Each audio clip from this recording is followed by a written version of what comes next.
जिन्हां दा चेहरा साफ नहींगा, निखरिया होया नहीं, एवें चेहरे ते दाग धब्बे जे है ना, ये उन्हां दे वास्ते करीमां बड़ियां लाइयां लेकिन फायदा नहीं होया।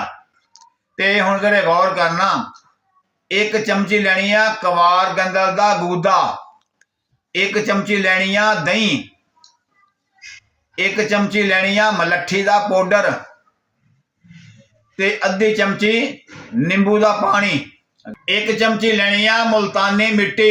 इन्हां सारिया चीज़ां नूं एक प्याले च पा के हल कर लेना चंगी तरह। ये चेहरे दे उत्ते लाउणा है।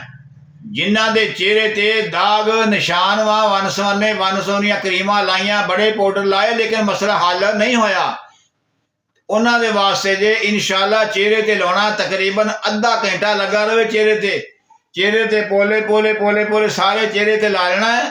ते उस तो बाद अद्धे घंटे तो बाद चेहरे नूं साफ कर लेना है।